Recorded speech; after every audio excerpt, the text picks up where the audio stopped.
Señoras y señores, el discurso de orden estará a cargo del benemérito asociado señor magíster don Iván Martín Torres Latorre, presidente del Instituto Peruano Argentino de Derecho Penal.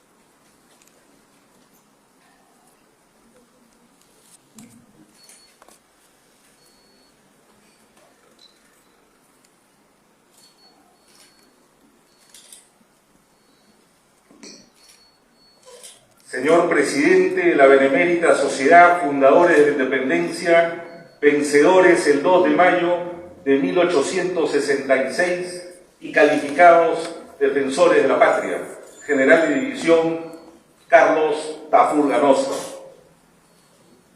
Señor vicepresidente de esta Benemérita Sociedad, general Muñiz. Señor oficial mayor de esta Benemérita Sociedad, general de brigada Pedro Garrigo Hernández. Señor ex fiscal de la Nación José Antonio Peláez Bernales. Señor magistrado miembro del Jurado Nacional de Elecciones William Ramírez Chávez. Señor ex magistrado supremo de la República Josué Payona Pastrana. Señor ex magistrado supremo de la República Rómulo Torres Ventosilla. Señor Paz Decano de mi Colegio de Abogados de Lima, Pedro Angulo Arana. Señores representantes de las Fuerzas Armadas y Policiales de la República. Señor Raúl Lozano Merino, Paz presidente honorario de la Federación Interamericana de Abogados. Profesor Moisés Tampini del Valle, maestro querido. Señores miembros y queridos amigos de la escolta de nuestra Benemérita. Señor decano del Colegio de Abogados de Lima Este, profesor José Luis Silvestre. Señor decano del Colegio de Periodistas Luis Tipacti. Señor decano de la Facultad de Derecho de la Universidad Federico Villarreal, Carlos Navas. Damas y caballeros abogados, presentes el día de hoy en esta Benemérita Sociedad, señores cadetes, señores oficiales, señores técnicos de nuestras gloriosísimas Fuerzas Armadas. Señor presidente, el día de hoy usted permite un encuentro histórico entre la abogacía peruana y la Benemérita Sociedad Fundadores de Independencia. Este encuentro definitivamente será registrado en la historia del Perú, seguramente 50 años, 80 años a futuro. Este encuentro, presidente, que usted ha viabilizado y ha permitido con tan dignas autoridades e invitados, queda en la memoria de la sociedad peruana y es recibida con beneplácito por la historia del país. Como usted bien lo ha dicho, hemos participado en los momentos más trascendentales de nuestra historia. Como abogados, hemos participado en los momentos de la independencia y de sus precursores. Hemos participado en los momentos históricos de la guerra con Chile. Hemos participado en la independencia peruana y en todos los acontecimientos. El abogado peruano y la abogacía ha alzado su voz y su acción para poder estar al frente de la República, al frente de la patria, al lado de nuestros representantes eclesiásticos como siempre. Y agradezco a Dios y a la Santísima Virgen poder estar con todos ustedes el día de hoy, poder compartir este momento histórico único que usted, presidente, lo ha viabilizado. Y por ello, todos los abogados, el día de hoy nos hemos presentado, hoy 27 de noviembre, en el día del triunfo de Tarapacá, donde hace 5 años me permitió hacer el uso de la palabra en el gran epopéico triunfo de Tarapacá.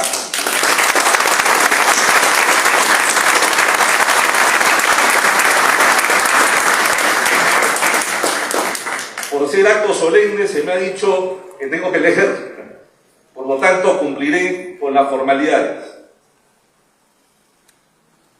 Muchos son, como usted ha referido, señor presidente de esta benemérita sociedad, los abogados que hemos participado en los momentos históricos de la República. Y me he permitido referirme a algunos de ellos de manera sucinta y breve, resaltando los episodios más trascendentales de la vida de cada uno de estos colegas que el día de hoy evoco. En primer lugar, la participación en los momentos estelares de nuestra independencia, don Vicente Morales Iduárez de la Cuadra. Vicente José Morales Iduárez de la Cuadra nace en Lima el 24 de enero de 1755. Fue un jurista, como muchos de nosotros, criollo peruano, quien llegó a ser presidente de las Cortes de Cádiz. Fue hijo de Vicente Antonio Morales y Santiesteban y de María Mercedes Duárez y Ansúrez.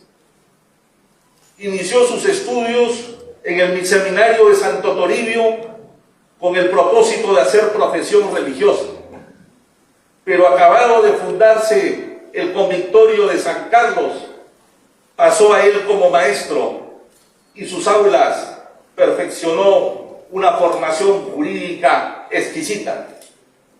Entregado a los estudios teológicos, Vicente Morales Iduárez se distinguió en un acto público donde fue presenciado por el virrey Manuel Amat y Juniet el 20 de marzo de 1733, disertando 3 horas continuas y consecutivas sobre filosofía cristiana y sobre filosofía del derecho.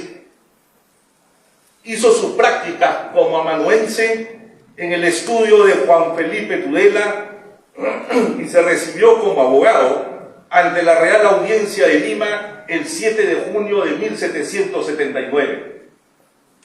Obtuvo el grado de doctor en leyes y cánones por la prestigiosa Universidad de San Marcos de América. Incorporado a la sociedad amantes del país, asesoró en asuntos administrativos a los virreyes Francisco Gil de Tahuada y Ambrosio O'Higgins. Mientras tanto, en la universidad regentó las cátedras de enseñanza románica de las institutas, Derecho Romano, del Códex, de las vísperas de cánones y los decretos de Graciano, cátedras que hoy ya nos enseñan en las universidades latinoamericanas. Fue recomendado por el virrey O'Higgins para que se le concediera la primera vacante en alguna de las audiencias reales y decidió viajar a España. Para ello nombró como su adjunto en la cátedra al brillante maestro posteriormente don José de Ostolaza, mientras que la Universidad San Marcos y el Cabildo de Lima lo acreditaron como el procurador ante las Cortes de Cádiz. Finalmente partió desde el Callao el 13 de enero de 1810. Llegada a la península, la embarcación, en los primeros días de agosto de 1810, fue nombrado alcalde de corte de la Real Audiencia de Lima el 18 de septiembre de 1810, pero permanecía en España por haber sido elegido diputado ante las Cortes. Una vez instaladas las Cortes, fue nombrado vicepresidente de estas mismas. Integró la Comisión de Constitución y en sus labores abogó por la igualdad de los peninsulares y los criollos, la representación de americanos en el gobierno central y la mejora de la condición de los indios. La América estaba considerada por parte de la corona española como vasallos y súbditos. Sin embargo, el personaje al que me refiero apeló en las propias cortes argumentando de que no podíamos ser súbditos y vasallos, sino que teníamos que ser provincias que integren el gran imperio español. Ese fue el propósito, y que gocemos de todos los derechos como provincias de España, tan igual que sus ciudadanos intramuros. Jurada la Constitución de Cádiz, fue elegido presidente de las Cortes y mereció el tratamiento de majestad. Un jurista peruano mereció el tratamiento de majestad. Sin embargo, fue hallado sin vida en su habitación luego de un ataque cardíaco y sería enterrado con honores de infante en España. Propongo que el Colegio de Abogados de Lima participe de una romería en las exequias y en los restos mortales del gran Vicente Morales y Juárez, que en algún momento se tendrá que hacer sin mezquindad presupuestaria, Señor presidente, me refiero a continuación al gran jurista peruano Manuel Lorenzo de Vidaurre y Encalada, hijo del general de caballería Antonio Basilio de Vidaurre, coronel de regimiento de Saña y administrador de la Real Renta del Tabaco, hijo de Manuela Catalina de Encalada y Mirones, nieto paterno del capitán Juan Ciriaco Sáenz de Vidaurre y Otero, regidor perpetuo del Cabildo de Trujillo y de Juana de la Parra y Enríquez de Guzmán, nieto materno de Manuel Lorenzo de León y Encalada, quien fue regidor perpetuo y alcalde de Lima, y de Manuela de Mirones y Oregón. Nacía en cuna de juristas y autoridades políticas Manuel Lorenzo de Vidaurre y Encalada. Estudió en el Real Convictorio de San Carlos. Se graduó como bachiller en cánones en 1795. Abogado y doctor en Derecho Civil y Canónico. Viajó en 1810 a España, representando brevemente al Perú en las Cortes de Cádiz, y fue nombrado miembro del Consejo de Su Majestad y oidor de la Audiencia de Cusco el 2 de agosto de 1810. Tomando posesión al año siguiente de todos los cargos jurídicos que le ofrecía la corona.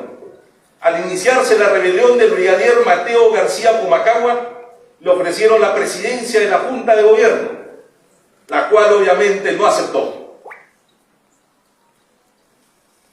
Sus opiniones favorables a la independencia hicieron que el virrey Abascal le iniciara un proceso que lo obligó a viajar a España para poder defenderse en juicio.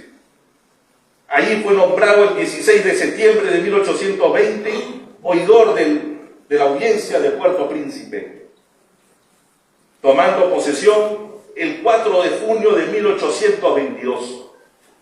En octubre de ese año se le hizo oidor de la audiencia de La Coruña, pero no llegó a ocupar el cargo, pues viajó a Filadelfia, regresando al Perú en 1824.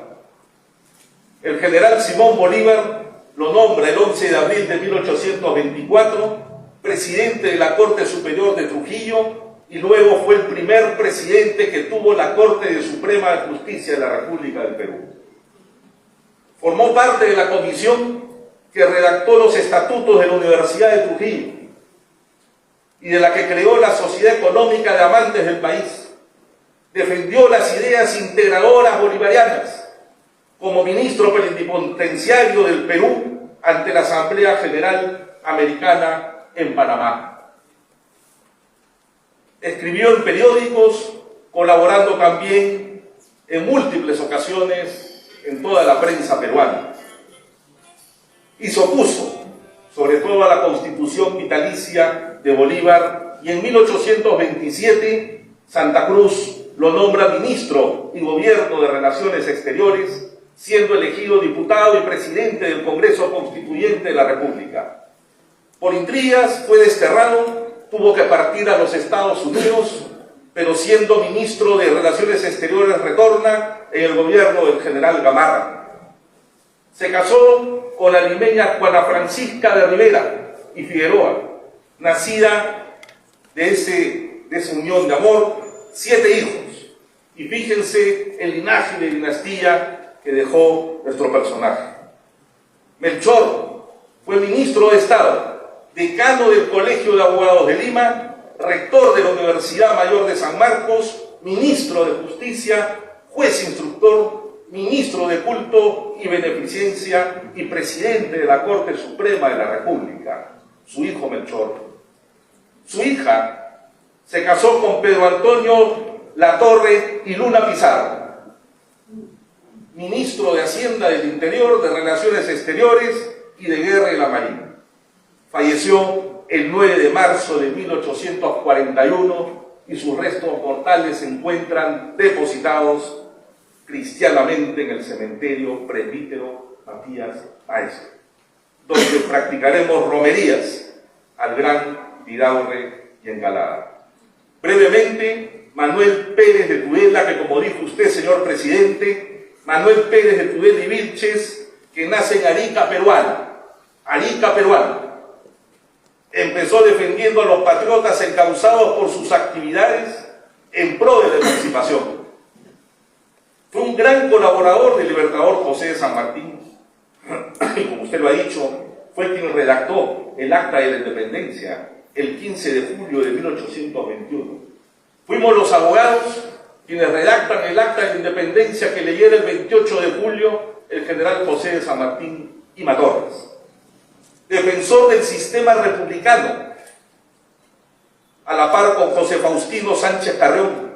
Fue miembro del primer Congreso Constituyente de 1822 y fue ministro de Estado en los despachos de Hacienda, Relaciones Exteriores y Justicia.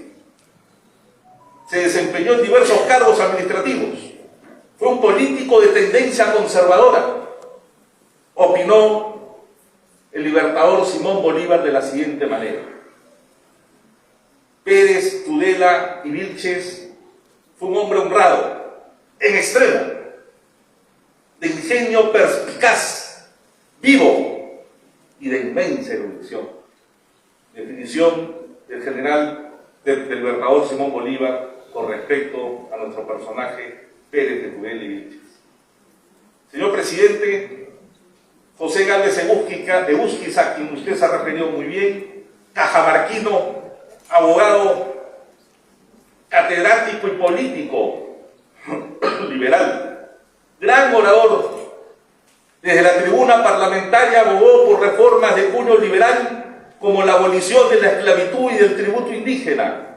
Presidió en 2 ocasiones la Convención Nacional del Congreso Constituyente que dio la Constitución Liberal de 1856.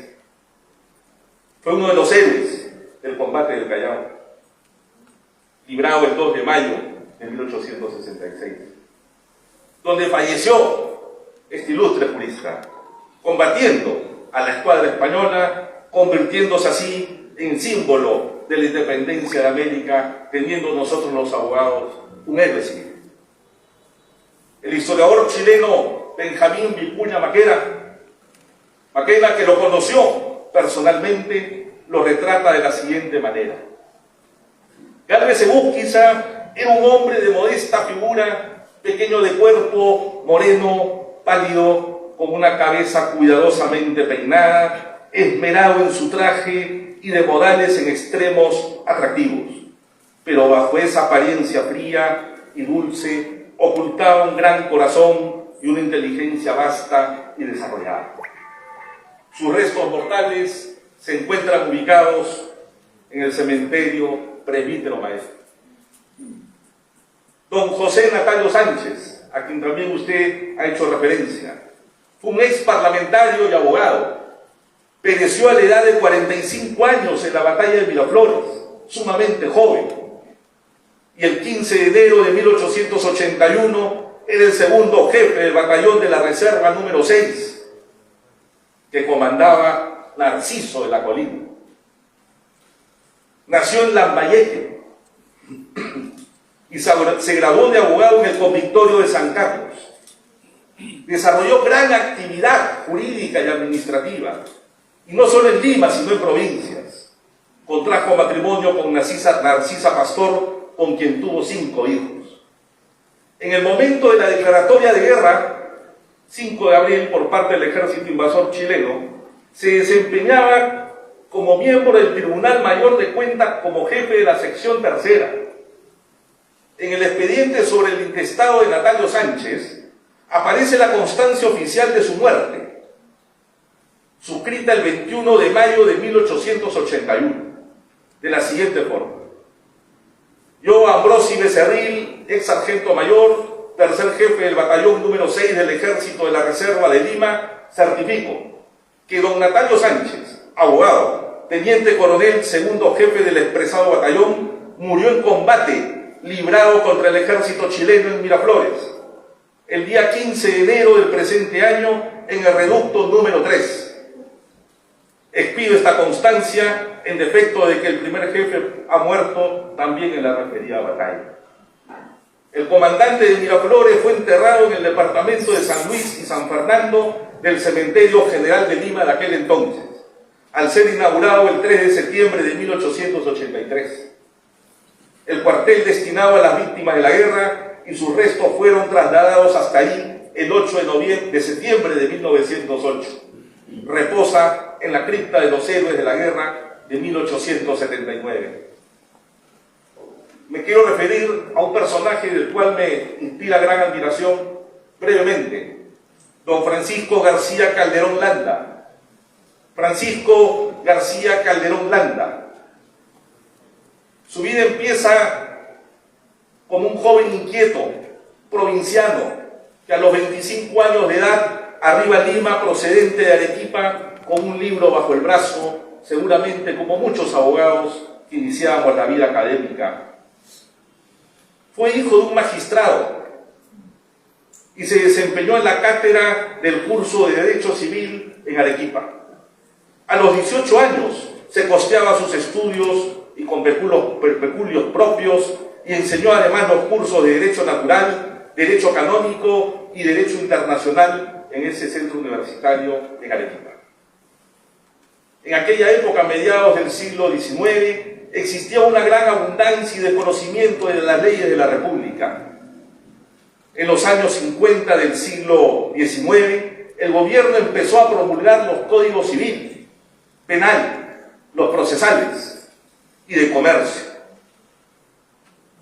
La vida republicana fue caracterizada por una serie de disposiciones jurídicas, muchas veces contradictorias, entre ellas la de Juan Francisco Oviedo, que cumplió con una comisión oficial y procuró reunir en esta legislación el punto de vista formal de las leyes, pero lamentablemente el esfuerzo titánico y enredado de Oviedo no existió y no hubo posibilidades que se incorporara a su tratado en el anuario de la legislación peruana y las colecciones legales de cada legislatura que editaran los señores Ríos y Aranda y Paulino Fuentes Castro.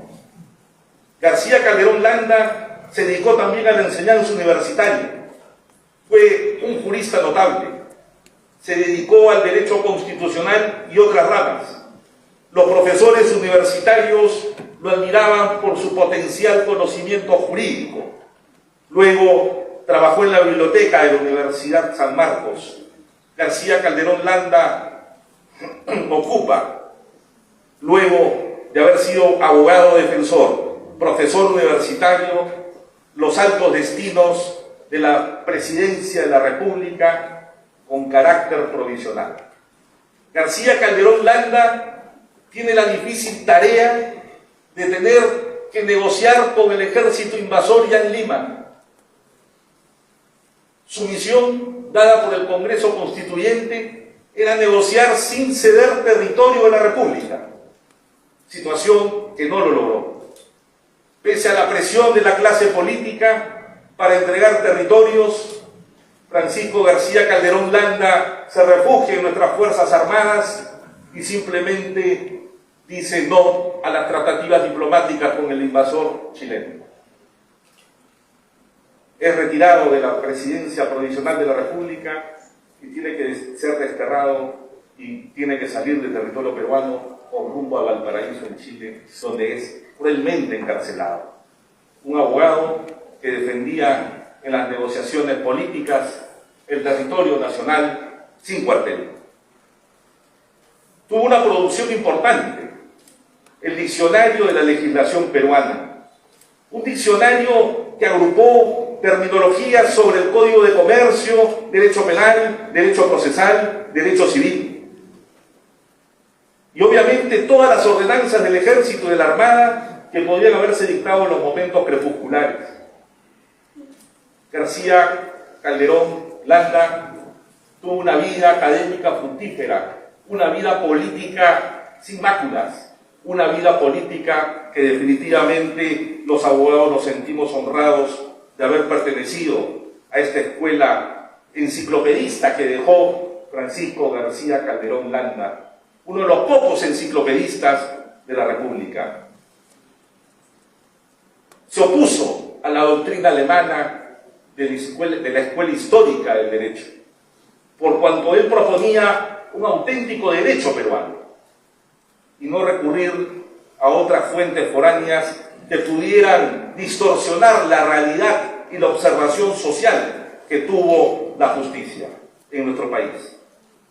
Resumiendo, señor presidente, me quiero referir al gran magistrado de nuestra Corte Suprema de la República, a Juan Antonio Ribeiro Estrada. Juan Antonio Ribeiro Estrada estudió en el Seminario Conciliar de Santo Toribio y luego en el Convictorio de San Carlos. Se graduó como bachiller en jurisprudencia en 1829, obtuvo el título de abogado en 1833 y el grado de doctor en 1854. El doctor Ribeiro Estrada desarrolló su vida pública con honestidad, eficiencia en tres ámbitos: político, judicial y académico. En el campo político fue simultáneamente ministro de Relaciones Exteriores y presidente del Consejo de Ministros en 3 periodos. De otro lado, en el campo judicial, presidió la Corte Suprema de Justicia de la República en 1858, 1861 hasta 1886. En cuanto al campo académico, fue rector de la Universidad Nacional Mayor de San Marcos entre 1868 y 1886, el periodo rectoral más prolongado de la historia de la Universidad Decana de América San Marcos. Su labor en dicha casa de estudios ha sido de tal importancia y atención que en la biblioteca de la Universidad de Harvard se conserva el discurso que mencionara el rector Juan Antonio Ribeiro y Estrada, y esta copia obra en las bibliotecas conservadas de la Universidad de Harvard. Ejerció el cargo de fiscal, fue fiscal interino, perteneció a la Corte Superior de Justicia de Lima, fue nombrado vocal de la Corte Superior en 1857 y luego, como he narrado, fue miembro de la Corte Suprema de la República.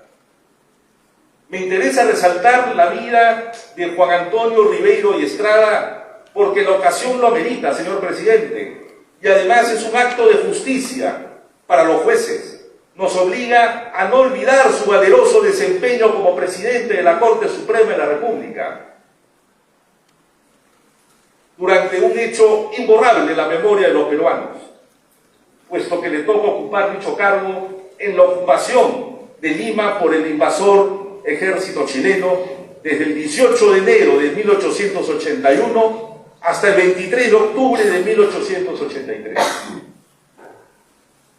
Ingresadas las tropas invasoras a Lima el 17 de enero de 1881 y luego del fracaso de las negociaciones promovidas por los Estados Unidos, las tropas chilenas envían a los primeros emisarios para negociar con las autoridades que tenía el Estado peruano, invocándoles a que no se detenga la administración de justicia, invocando que se siga trabajando la jurisdicción y la competencia nacional, Juan Antonio Ribeiro y Estrada se niega valientemente, patrióticamente como juez supremo de la República, a administrar justicia estando la ocupación chilena en el territorio peruano. Convoca al Pleno de toda la Corte Suprema de la República, a la Corte Superior de Justicia, a las fiscalías y a todos los jueces de instrucción de aquel momento, para sostener una reunión cumbre. La negatoria de obedecer los mandatos del ejército invasor chileno, puesto que corría peligro que las sentencias, los dictámenes del Poder Judicial y del Ministerio Público puedan correr peligro y tengan ineficacia. Y ante esa ineficacia podría suceder el anarquismo en la administración de justicia. Lamentablemente, ante esta negativa, llevó una segunda misión diplomática de negociación con el presidente de la Corte Suprema de la República. Es más, y adicionalmente, el alcalde de Lima, Rufino Torrico, le exige al presidente de nuestra Corte Suprema de la República que acate porque corría peligro su vida. Por segunda vez el personaje de la narrativa se niega a obedecer las órdenes y luego de haber sostenido que el Poder Judicial se encontraba de vacaciones y luego de haber sostenido que el Poder Judicial ya no contaba con jueces, por tercera vez se niega el presidente de la Corte Suprema de la República, lo que generó que el ejército invasor sometiera al Poder Judicial a la ley marcial. A la ley marcial.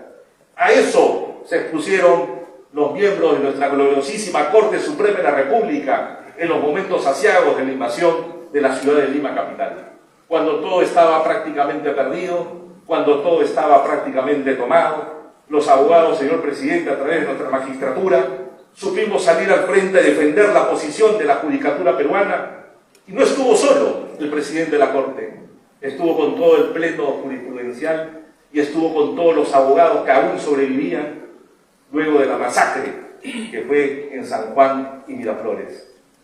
Esa es la historia que genera y representa Juan Antonio Ribeiro y Estrada para la historia del mundo jurídico. Esa es la hazaña de estos personajes que dejaron una huella imborrable en la historia de la República del Perú. Señor presidente, recibe usted estos personajes que a su vez los ha mencionado de manera pacífica. Somos tributarios y somos abogados democráticos, somos abogados cívicos, somos abogados patrióticos, somos abogados que nos encontramos convencidos que la única forma de hacer democracia es con el respeto a nuestras instituciones. Somos abogados que estamos convencidos que nuestro país ya no pasa por una transformación o una revolución, sino que pasa prácticamente por un proceso de salvación. Y ese proceso de salvación se genera en el encuentro académico-político, en el encuentro abogadil, en el encuentro profesional y en el encuentro de todas las clases y de todas las corporaciones, acompañado de nuestras Fuerzas Armadas, custodios tutelares de la paz nacional. Ese es el mensaje que quiero dejar en nuestra benemérita, señor presidente, señores autoridades de esta mesa, señores invitados el día de hoy. Tenemos que dejar las pasiones personales, tenemos que dejar las pasiones y los intereses subalternos, que nuestra benemérita se mantenga única, unida y libre. ¡Vive el Perú! ¡Vive el Colegio de Abogados de Lima!